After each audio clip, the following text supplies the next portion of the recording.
what you're about to give away today in today's class. And again, thank you very much for being here, Rabbi Yossi Abrams.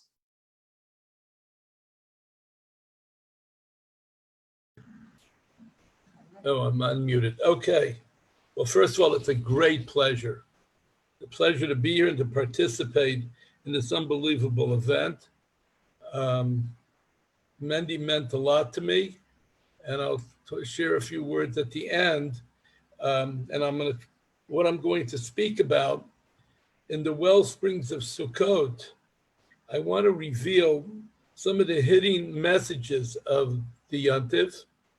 And I believe as a model at the very end, we're going to go through the Chag.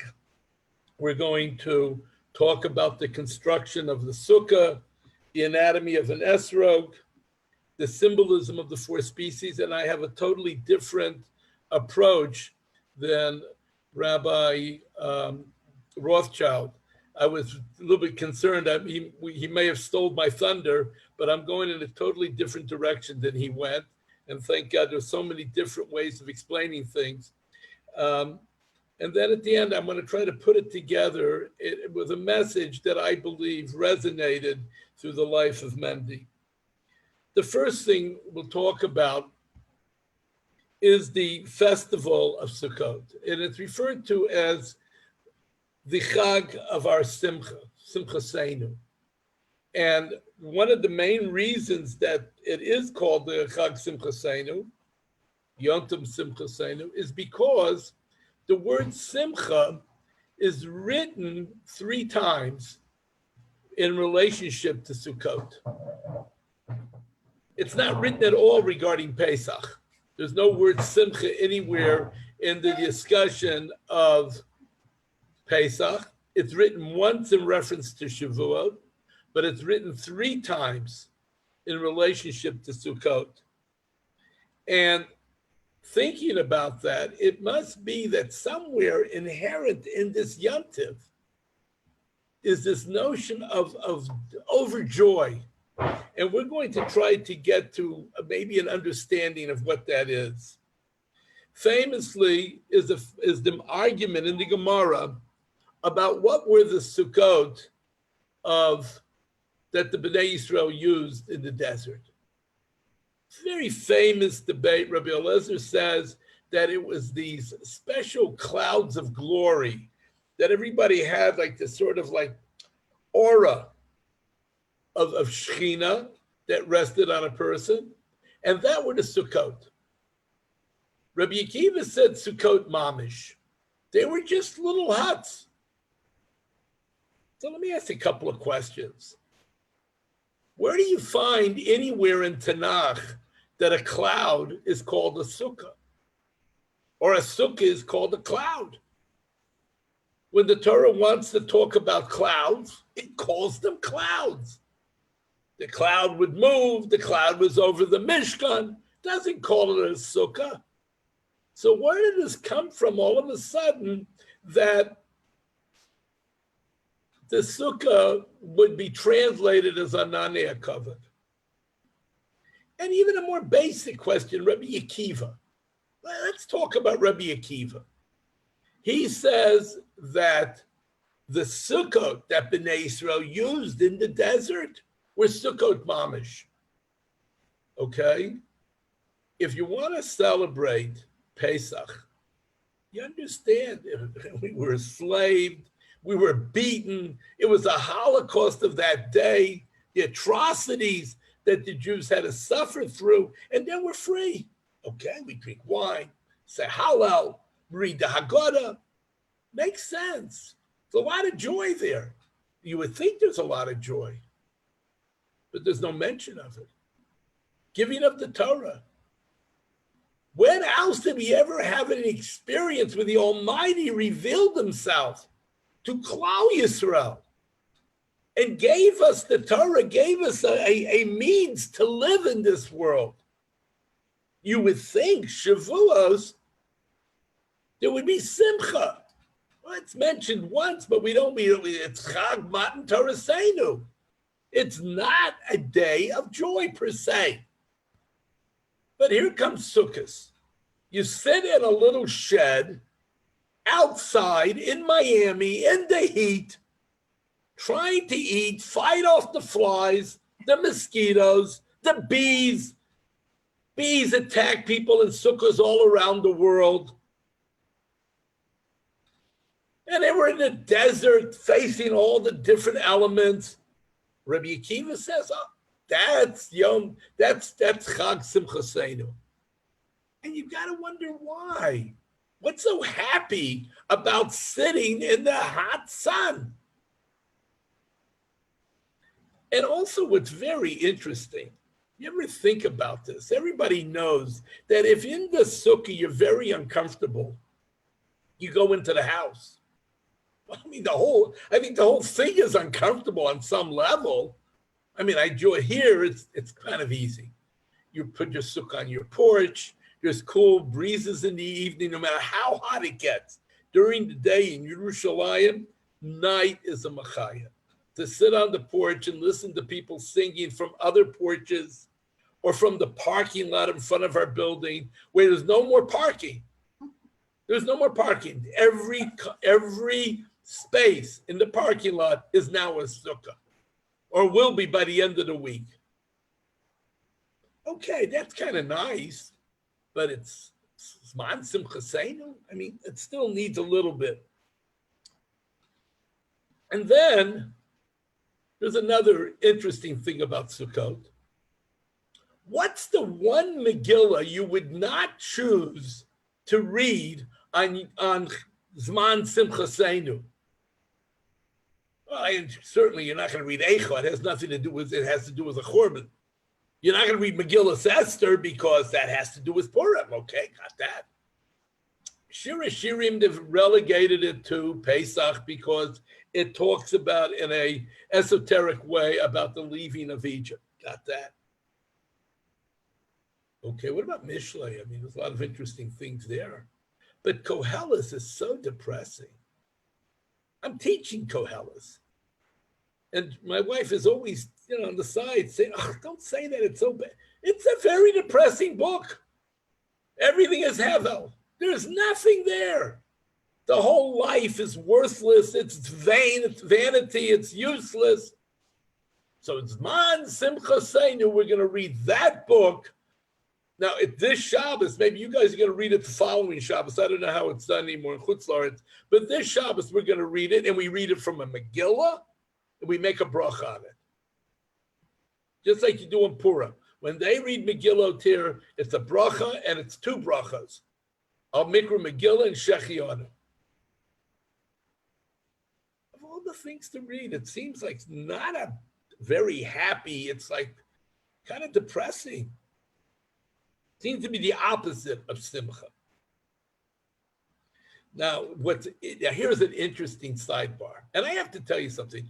This is not coming from, I learned this, I heard this from people, but it's fascinating. How many times in the Torah is the word Simcha written? Nechama, you're going to like this. All right? It's written once in Sefer Bereshis, once in Sefer Shemos, once in Sefer Vayikra, once in Sefer Bamidbar. That's 4 times.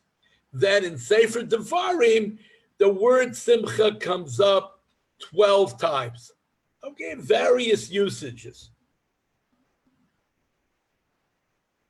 That means in the entire Torah, the word Simcha is written 16 times. In the book Koheles, that depressing book that we haven't figured out yet what it's all about, it's written 17 times. That means there's more Simcha in Koheles, if you understand it, than there is in the Torah. What's the Simcha of Koheles?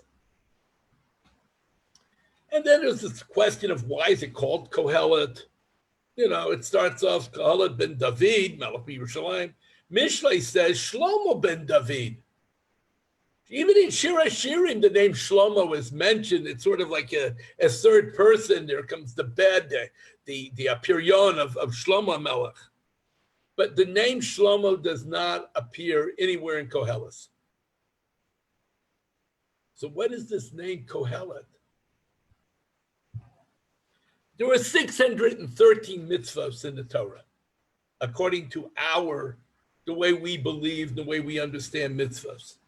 613. You want to know what they are? You can look in the Rambam, you can look in Nachmanides, you can look in Rav Saadia Gaon, the Ralbag. Everybody has a list of mitzvahs, the 613. The Ralbag, by the way, does not have 613. I won't go into his reasoning, but you'd be surprised. There's a lot less. He doesn't believe there are 613 mitzvahs. He says it's a drush in the Gemara, and you don't have to take it seriously. Sefer Mitzvahs Gadol only says there says 613, but two happen to be rabbinic. But there's 600. But we always know 613. There's 613 Avenue, and everybody knows 613 Taryag.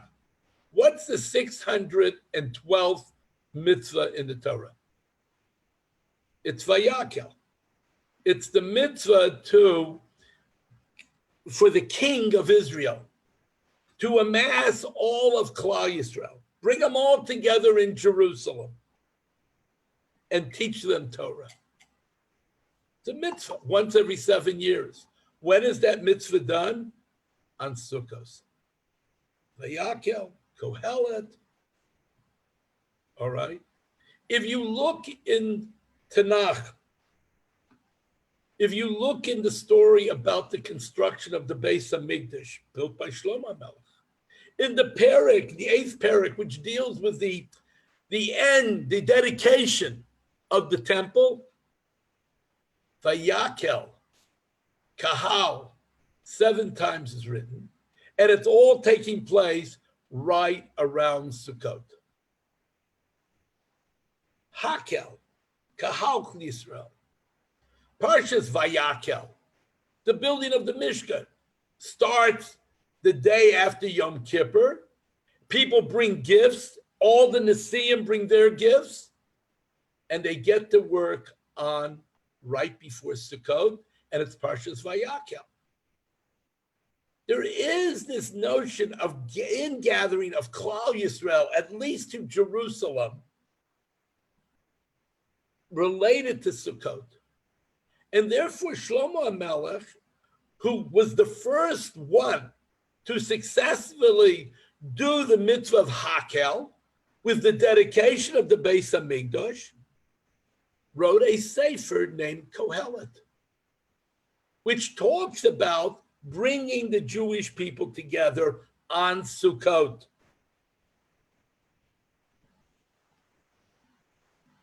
So then what is this notion? Why is the book so depressing if we're supposed to be celebrating Simcha?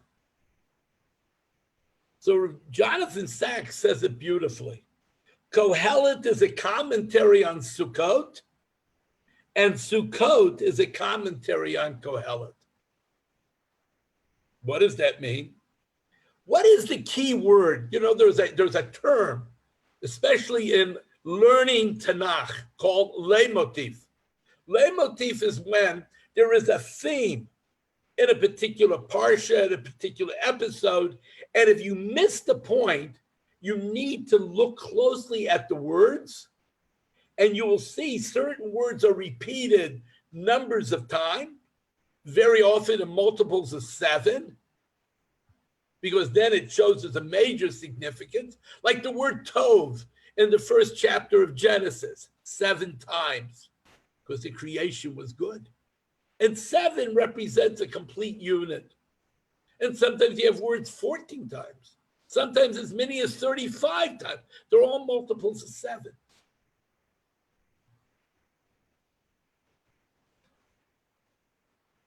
The key word of Kohelet is Hevel.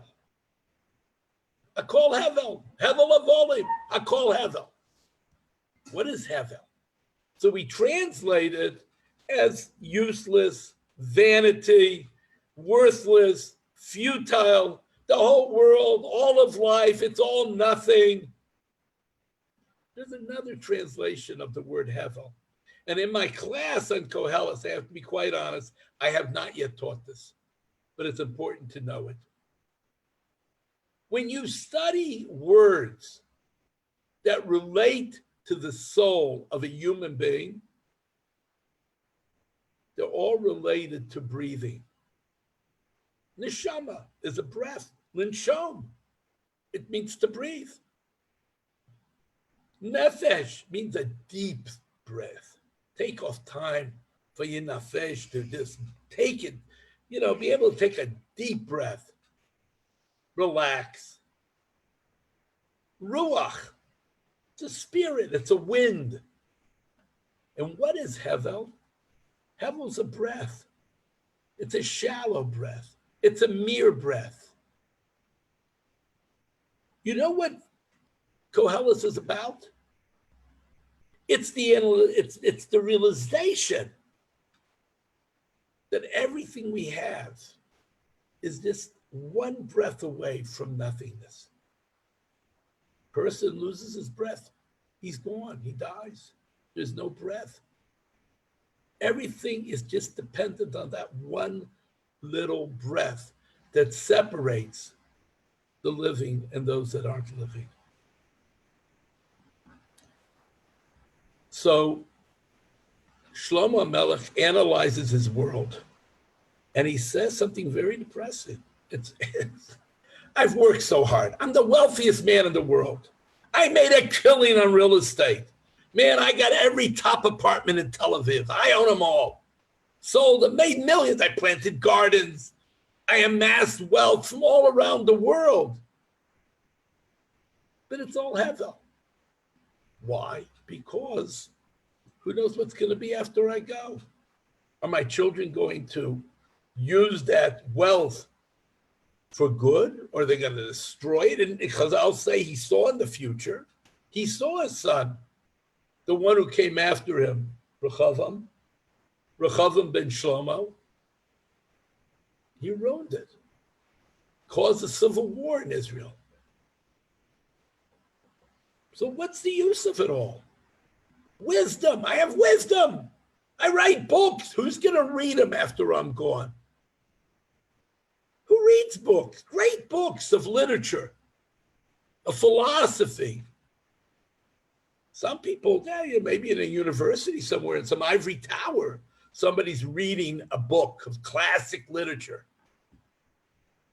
No, it's all gone. Nothing's going to last. No wealth, no wisdom, power. I can conquer the world. But you know what? You die and then the world's you're not conquered anymore. I mean, I remember growing up, nobody ever thought there'd be an end in our lifetime to communist Russia.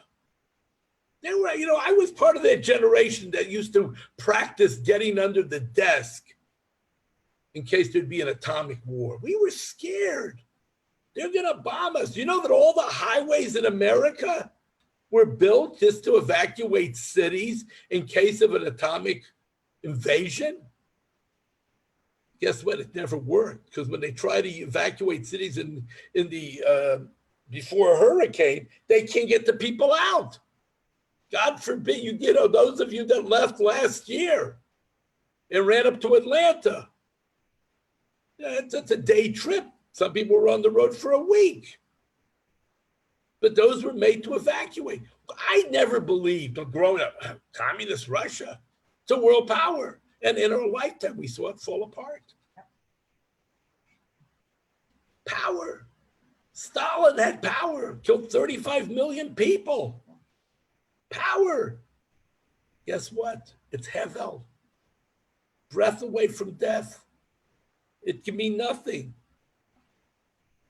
So what's the answer? If all of our life, everything we work for is nothing, nothing, nothing. So what's the answer? The answer is understanding the difference between simcha, joy, and ashirus, happiness.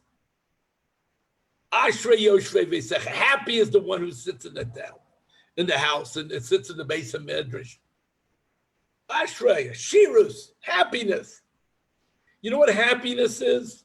You live your entire life, you accomplish, and never you pass away, because that's what everybody does. But they say, you know what? You accomplished. It's a happy man. He left fulfilled. Happiness is something that you have to measure by a lifetime. What's simcha? Simcha you measure by moments. It's moments of joy. I'll give you an example. In Israel, sometimes, unfortunately, there could be attacks from Gaza shooting missiles, Sderot and other places. And it can be pretty tough. They can be coming from the north, from Hezbollah, from Lebanon. And you know what's interesting? And I've seen it. I can't tell you I've participated in it, but I've seen it. People are getting married, and the missiles are being shot, and everybody's dancing. Because in that moment, in that place, there's joy. The rest of the world looks pretty bad. My grandson got married a month ago in the middle of the COVID-19 plague. I'm not, we made it according to, not only according to halacha, but we did it according to the Misrad of Briyut, according to the health department. How many people were invited, how many people went in, what we did outside, the social distancing, the mask. We had special masks made for, it's a new thing now, a wedding mask, okay, with the Chosson and Kala's name on it. You know what, it's a new world. Right around the corner, never, it could be people were sitting Shiva because of COVID. It could be, I don't know. But in our place, we had joy. For that moment, we were intensely involved in joy. Joy is momentary. Joy is what you grab out of it. When you go into a fragile hut, facing the elements, maybe facing difficult times, you can still have moments of joy. Knowing that God is watching you from above, that your family and friends are sitting maybe across the table, a little bit down the table from you, that still brings joy. It's taking joy. Joy is grabbing the moments in difficult times. Sukkot represent the fragility of life. Maybe man is nothing more than just a little simple sukkah. Life is very fragile, but seize the moments of joy that we get. That's what Koheles teaches us at the end of the day. No matter how bad it looks, no matter how worthless it seems, there are moments of joy, and you have to grab those moments. Sukkot is that time we sit in a cold sukkah or a hot sukkah, open to the elements. But my family's with me. My wife is with me. I know people can't say that. Some of my children are with me. There's joy there. So Simcha Seinu, Zman Simcha Seinu is the message. Yes, it was Sukkah's mamish in the desert. It was not easy. But you can have joy in those little sukkahs. The clouds of glory that were there really weren't on the people. They were on the Mishkan. They were on the Mizbeach. God is revealing to us that he also had his sukkah, but his sukkah was the truly Anani HaKavod. So we were there, we could see it. We were around the Mishkan. In our little huts, our little sukkah mamish, so to say, and there's the Mishkan with Anani HaKavod. So what was the main focus? That's the machlokas Rabbi Eliezer and Rabbi Akiva. Rabbi Akiva says, focus on what you have, not on what you don't have. And Rabbi Eliezer says, focus on the Mishkan. Focus on God. And that'll also bring you joy. So that's the first part. I wanted to talk about the joy of Sukkot. Now I want to talk about some of the symbolism in the construction of a sukkah. The basic sukkah, everybody knows. It's 2 walls and a part. You want to see what that looks like? I don't know if you can see it. Here's one wall, my bicep. Here's my second wall, my arm. And here's the third, tefach. You know what that means? The sukkah is a divine embrace. God is hugging us. That's what a sukkah is. It's 2 walls and a hand. 1, 2, and here's the third part. It's an embrace. When you walk into a sukkah, it's interesting. What's the minimum size of a sukkah? It's 10 tefachim high. That's about the height of a cardboard box. And it's 7 by 7. Now, those numbers, 7 tefachim by 7 tefachim, you have a square. This is a tefach, 7 of them around, 10 up. That's the minimum. You'd have to be a small man crouched in this little box. Well, it don't have to be, because if most of your body gets in, you could eat your meal. So in theory, take a cardboard box next time you go to, what's the name of the grocery store? Well, I can't remember. The grocery, get a box, cut out one side of it, put schach on top of it, lay your body inside and eat, and that's a sukkah. What is 7 by 10?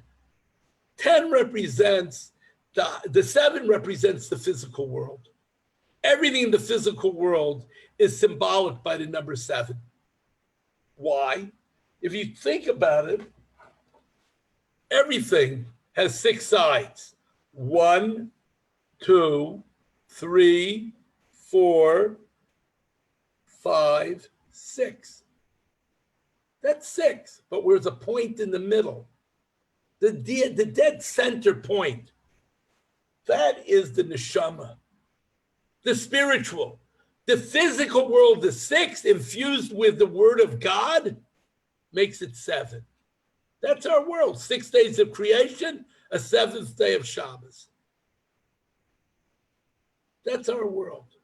But going up is symbolic of the number 10.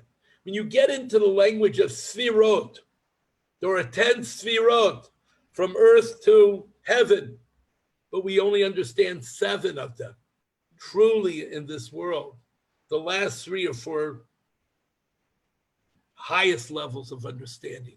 The average person doesn't get there.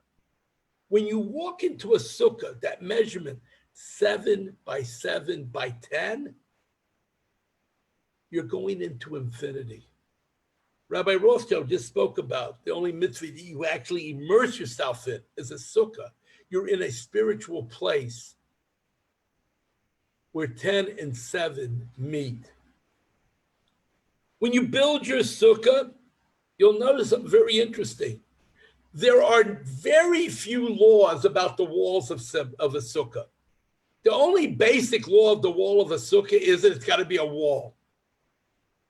Your wall could be canvas, but just make sure it's not flopping around too much in the wind. You can make it out of paper if it stands. Make it out of glass. Make it out of cardboard. Make a wall out of anything you want, as long as it stands. But the roof, now you get into halachas. It has to be something that grows from the ground. It can't become tameh. What if you used it once? Let's say you made a mat and you used it in your living room for yoga, and then you wanted to put it on top of your schach. It doesn't work anymore. Once it was used for a vessel, you can't use it on top. There's all kinds of halachas. Why is it there are very few halachas about walls, but many halachas about the roof? God gives you permission to build the walls any way you want. You know why? Because walls are what separate you from society. What are the walls that you want to put around you when you separate yourself from society? You want to build yourself a palace? Because you're allowed to enjoy it, have the most beautiful palace. Shlomo HaMelech spent 7 years building the base of Mikdash, but 13 years building his palace. You can do that. Nothing wrong with it. The walls are your prerogative. And if your walls are made out of gold and the sukkah down the street, they're made out of corrugated cardboard, fine. You know why? Because the roof is the same for both. You're not given a prerogative how God watches you. God watches you and your friends and the people you don't even want to talk to the same way. The roof on every sukkah is the same. Walls separate us from society, but the roof connects us to God.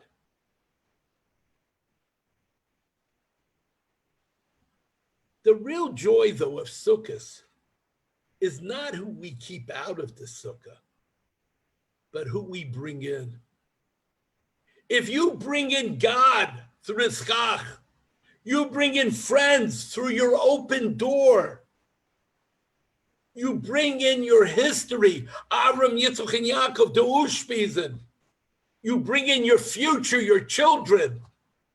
That's the joy of Sukkah. So yes, walls separate us, but the door has to be open. Let everybody come in. And that creates the real joy of Sukkot. Now we're going to look at the anatomy of an esrog.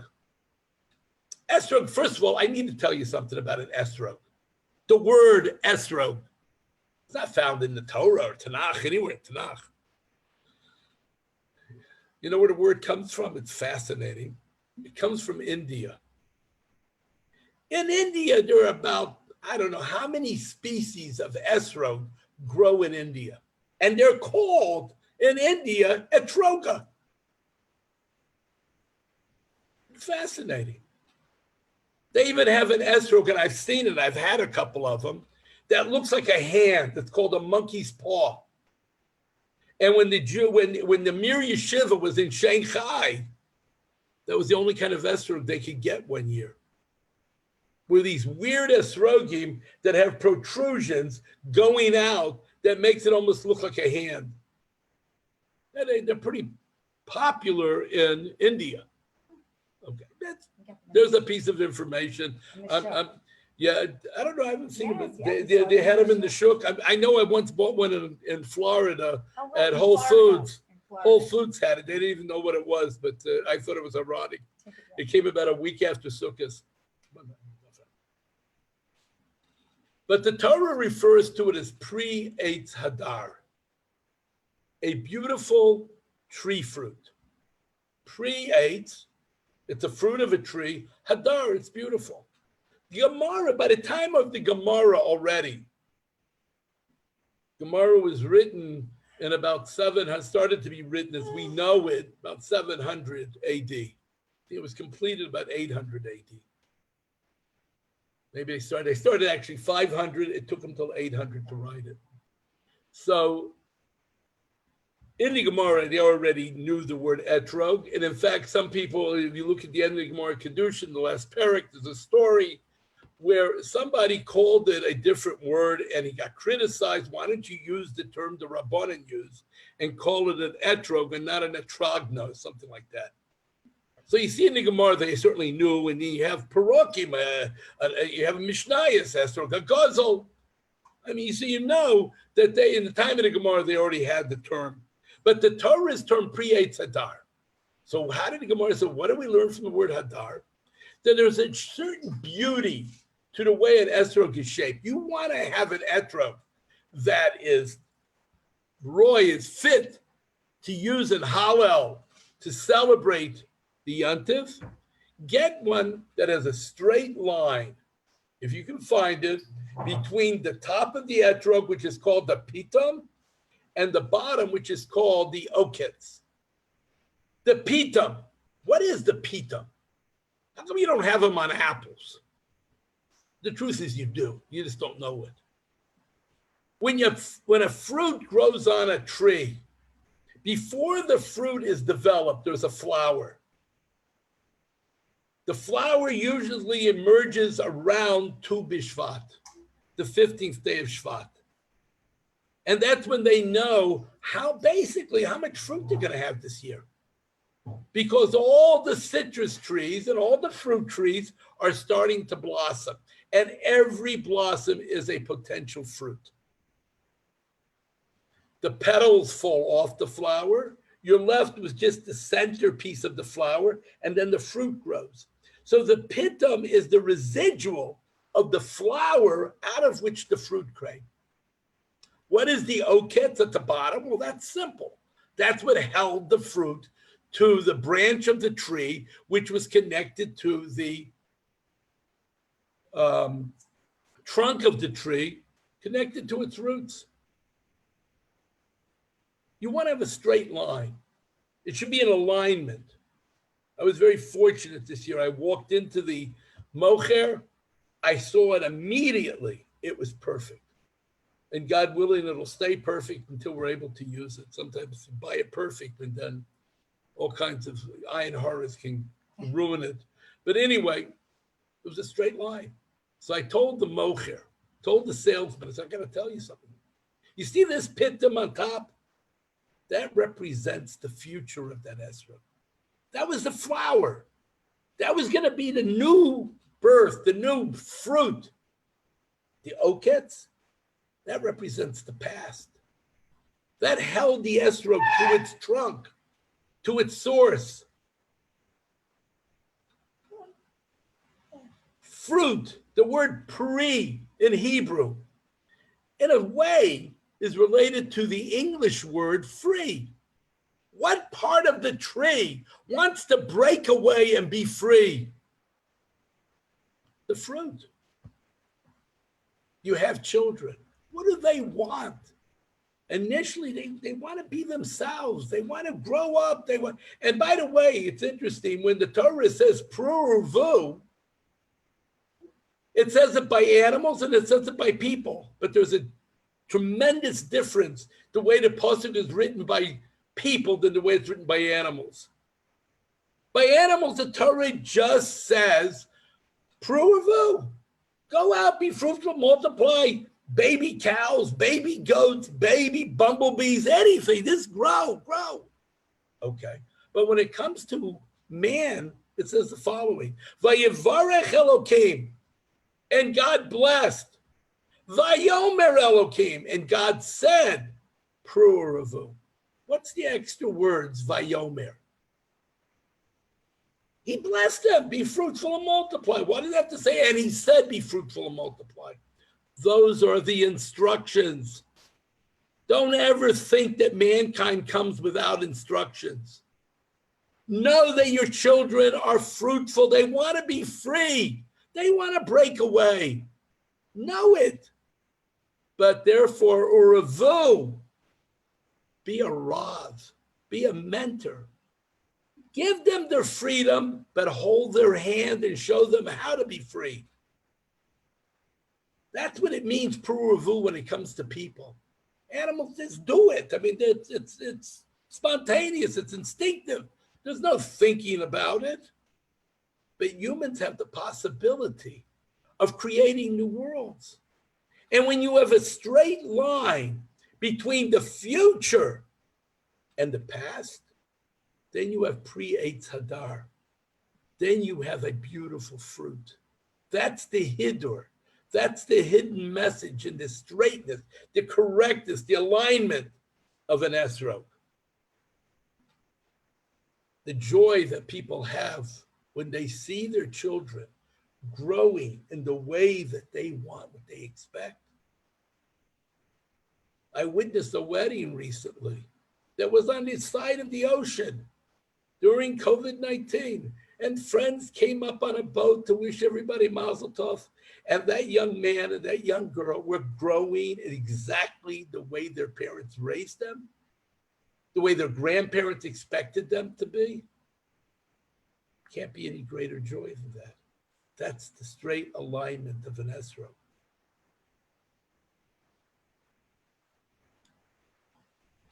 Now we're going to talk about all four species. Now, we heard Rabbi Rothschild. He talked about it as symbolic of Israel. I'm going to go with a totally different direction. No, it has to do with Israel, But look, I know what the Rambam says. It's time of harvest. We're celebrating. Did you ever meet anybody who harvested willow branches? Did you ever meet anybody who harvests hadassim? Maybe lulavim. Maybe, but even estrogim, nobody harvests them. If it wouldn't be for the Yom Tov of Sukkot, they would be forgotten. There would be some obscure type of citrus fruit that nobody ever looked at. How can we say that these four species represent harvest? They come at the time of harvest.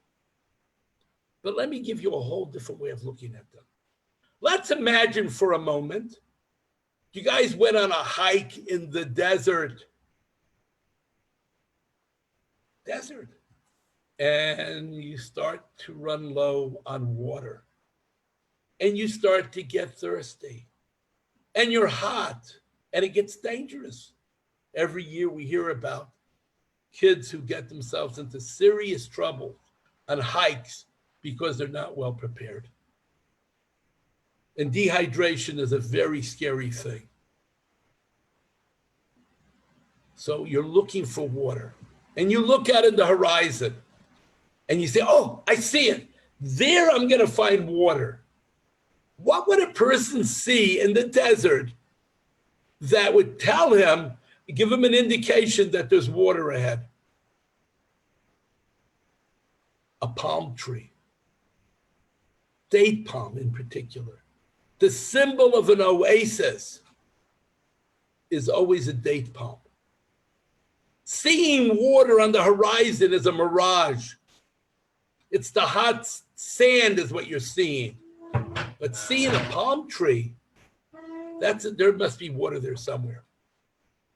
One of the greatest, largest oases in the world is the city of Jericho. Jericho is really on the edge of a terrible desert. Arve Moab, it's on this side of the Jordan, but it's part of that desert. But there are underground springs all around Jericho.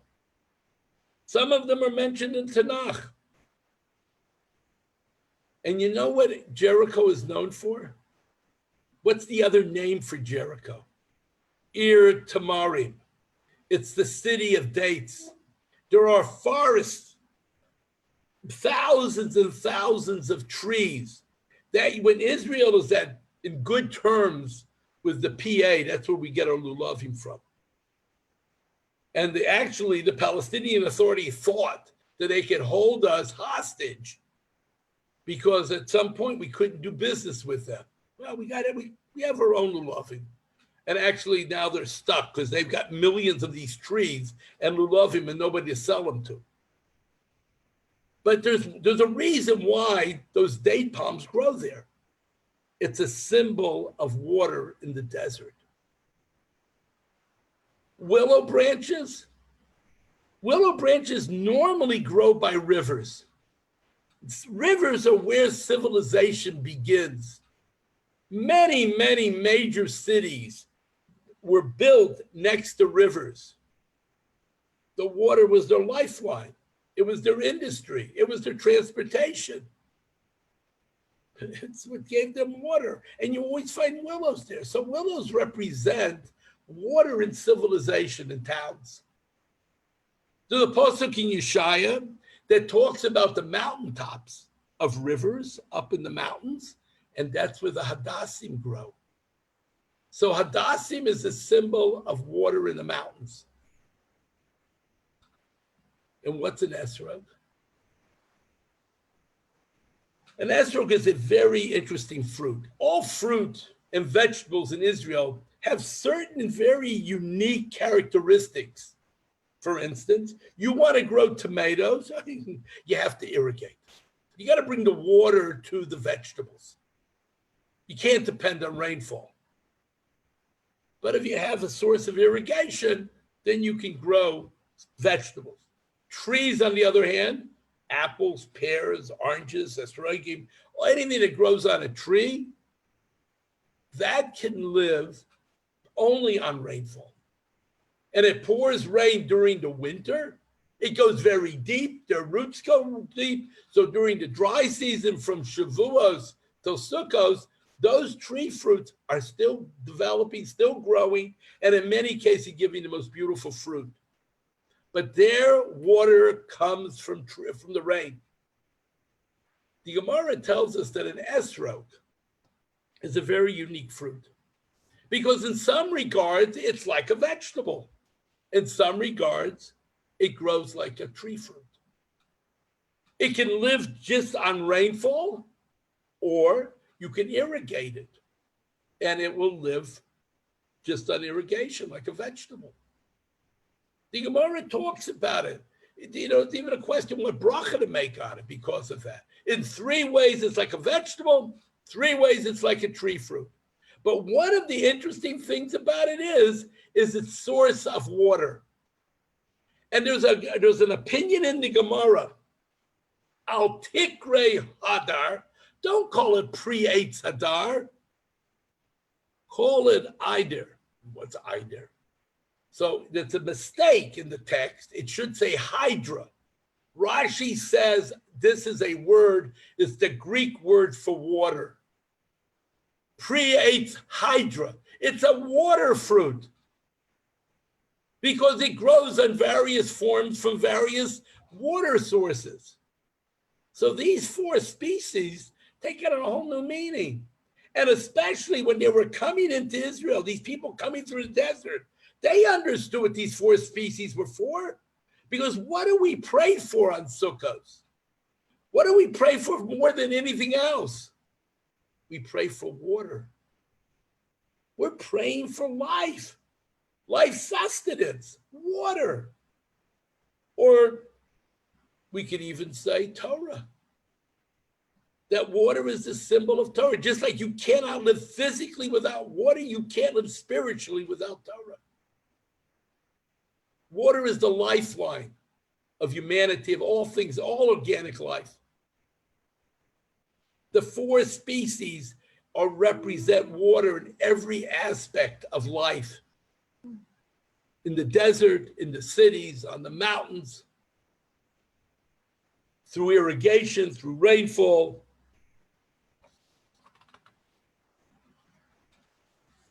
And water is an interesting word. In most languages, the word for water, the sound water, is also the primary sound in words of questions. What, where, when, why, water. Even in Hebrew. Lama, ma, madua, mi, maya.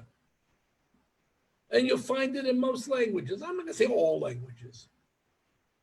God gives us in this world according to our needs.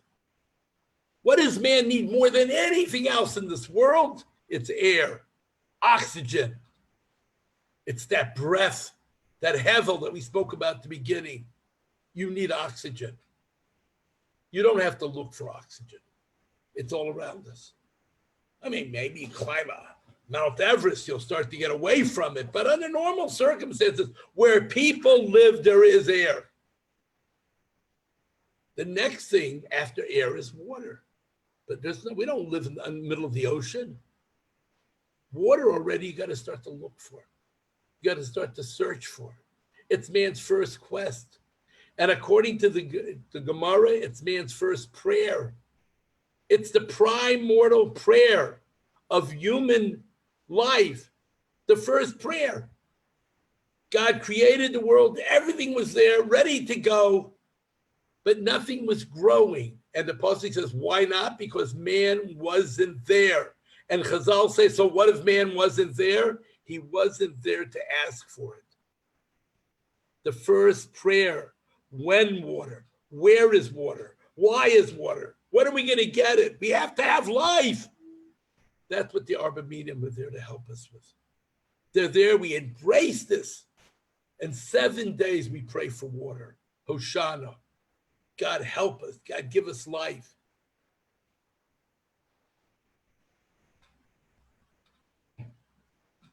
One of the this whole event that we're involved in, this learning event, this memorial, is unbelievable. Because it was created by Michael ben Melech, a loving son-in-law of Mendy. And Mendy, of all people, certainly understood what the simple breath of life was. With all of his medical issues, he still enjoyed his moments of joy. And even when he struggled for breath, he blew shofar. I remember standing next to him when I was the rabbi of the shul. And it was in between this illness. And I myself grew up, I knew how to blow shofar. It's funny, I always tell the story because it's a Joey Abrams story. I have no other way to describe it. I went to public school in Atlanta, Georgia, and I was in a marching band, and I played the trumpet. All right? We used to march. We used to play by the football games. I won't tell you what day of the week it was, but I used to blow my guts out in that trumpet. You could see my tongue coming out of the bell at the other end of the trumpet. And I took lessons at Georgia State University in downtown Atlanta. And I had this young man who knew trumpet, but he was obviously what we would call a GG, Goy Gomer. And I was probably one of the only Jews that he knew or he would admit to knowing. And I don't know how it even came up in the conversation. I mean, it wasn't like I told everybody in Atlanta when growing up that I'm a Jew, but somehow it came up. So he said to me, "You're a Jew boy. You got to know how to blow that ram's horn." And he got a hold of a shofar and gave me lessons. By the time I was 14, 15, I could play melodies on a shofar. I could play taps. I could play revelry. I could play Mary Had a Little Lamb. I mean, I saw a guy recently play some song from Chofetz Chaim, I don't know, Chofetz Chaim, on a shofar. You can do a lot of things with it if you know how to do it. But I would stand next to Mendy when he was blowing shofar. It was a different experience. His kavanah, his love for the mitzvah, his tears of tshuva in between the blowing of the shofar. It was a different thing. You know what the sound of the shofar is? The sound of the shofar is the prayer without words. It's the prayer that comes from the heart, from the soul. And if your soul is empty, that shofar, it's just a loud noise. But if you had a soul like Mendy, that shofar was a prayer.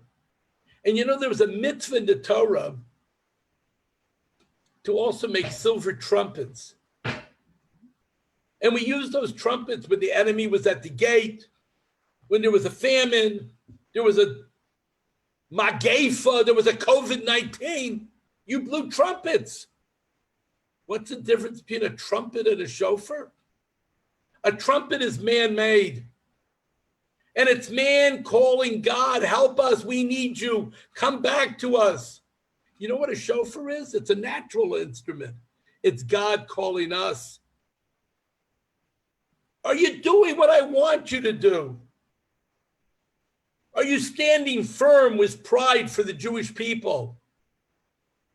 The shofar is God calling us. And I can think of no better representation of that than when Mendy blew shofar on Rosh Hashanah. And through all of his sorrows, he knew how to grab moments of joy. And those moments of joy were expressed through his dedication to Helga, to his children, to his doing mitzvahs, and to the Rebbe. He was very dedicated. He was a soldier to the Rebbe. He had a way of engaging you, of embracing you. We spoke in the beginning that a sukkah minimally represents a divine embrace. It's your arm, one wall, two walls, the hand, it's embracing you. And when you met Mendy Goren, and the first time I walked into the shul when it was in that little house up the street. We came for a Pesach. We had no idea where we were, who we were meeting. We all fell in love with each other immediately. I remember Rabbi Rothschild's wife had a baby, and I had to take over as the rabbi. And my Shlomo and Nasi became the Balei Tfilos, and Mordechai gave the Divrei Torah, and the Chama went with the Rebbe, and we were all together in that little house. I do remember they had great kiddushes. That I'll never forget. There was some lady, she laid out a spread like you wouldn't believe. And I thought, whoa, this is good. But I'd never seen people embrace each other in shul. I wasn't used to that. I just sort of like kept my distance. So I learned to appreciate what it means, an embrace, a loving hug from Moshe or Mendy. And I saw everybody doing it, and I couldn't get over it. That's what a sukkah teaches us. It's God embracing us. And Mendy had that warmth. You know what else about Mendy? He was so dedicated to his Yadus. I know that as a young boy back in Colombia, he was a Balkare. One of his buddies growing up with him told me about how they would fight over who would lane and what they would lane and whatever. Way back when, he was already reading. He was already a practicing Jew to the extent that he knew about it. And you know what he did? He gave it over to his family. You look at his 3 daughters. You look at his grandchildren. It's a straight line. It's that complete alignment between the Pittam and the Okets. That's what he brought. That's what he showed all of his friends. That adopting Shmira Shabbos, that becoming a Torah-dedicated Jew, he's guaranteed a future. I don't know that everybody else who couldn't accept Shabbos, could not accept the level of observance that he maintained, will have the joy of knowing that there'll be future generations. His sukkah had an open door. So did his home and his heart. It wasn't closed. The walls around him did not separate him from people, but it invited people in. And he had an incredible trust and faith in Hashem. We all had to stand in awe through all of the misery and the difficult times that he went through. The physical pain, the suffering. He saw the suffering it caused his family when he was suffering. But he had faith. He named his company the Emunah Construction Company. Emunah! And I'm going to have to tell you something, one of the most moving memories I have. And I have it on my phone recorded somewhere in the cloud of him dancing with the Strutkova Rebbe in the ICU in Los Angeles. We didn't know if he would make it back. And the Rebbe came and held his hands and sang and danced with him. That's Emunah. Emunah is not some kind of obscure object, some idea somewhere. It was real. He was dancing in the ICU and we didn't know if he was going to make it home. What a power. So I just want to end that in his schus, we should all be blessed for Gemar Chasima Tova. May Hashem watch over us and protect us during these uncertain times in his schus. And may Menachem Mendel ben Elchanan be a Melitz Yosher for Helge, his daughters, his grandchildren, for his brothers, who are all individually great individuals that have done tremendous things for their community. And indeed for all of us who knew him and loved him. And may his memory be for a blessing.